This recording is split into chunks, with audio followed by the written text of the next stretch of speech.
Alors, c'est le moment de retrouver Diane Lamar maintenant, notre pharmacienne. Diane, un article inquiétant dans le Time, en fait, le LA Time, parce que le virus, il aurait muté depuis qu'il a frappé l'Europe.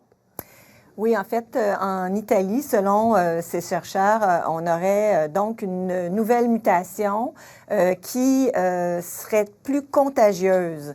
Donc, pas nécessairement plus mortelle, mais beaucoup plus contagieuse. On l'appelle la D614G. Alors, c'est les petits noms qu'on leur donne, mais on sait qu'il y a deux grandes souches, puis il y aurait des sous-groupes.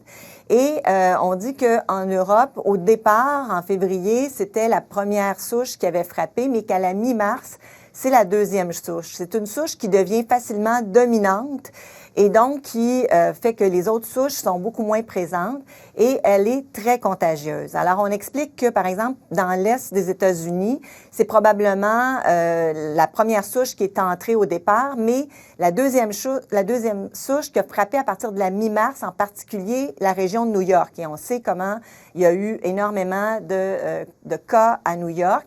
Et cette souche-là serait moins présente actuellement dans l'Ouest américain, ce qui explique que la Californie, qui avait pourtant eu une éclosion, n'a pas eu la même densité de cas, je vous dirais, que New York.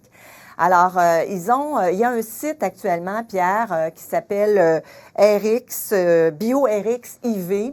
Et c'est un endroit où les chercheurs mettent rapidement de l'information. Quand ils ont une piste, ils indiquent leur piste. Et pourquoi les chercheurs ont mis cette piste-là sur ce site-là? C'est parce qu'on se dit, si on a travaillé pour fabriquer un vaccin à partir de la première souche et que, dans le fond, le virus a été sournois, a fait cette mutation et que le virus qu'on est en train de développer n'attaquera pas ou ne protégera pas contre cette deuxième souche, on veut rapidement que les chercheurs fassent cette démarche-là pour cette souche qui est plus contagieuse, comme je dis. Encore une fois, elle n'est pas plus mortelle, mais très, très contagieuse. Alors, c'est pas une bonne nouvelle, mais on garde espoir et ce qu'il faut se dire, c'est que la mise en commun de l'information de façon aussi urgente, aussi pressée, c'est une bonne nouvelle parce que on va améliorer rapidement la performance des vaccins et espérons qu'on va avoir la bonne solution. De là, l'explication des spécialistes qui disent que ça peut durer jusqu'à 2 ans. Alors, on comprend très bien. Merci.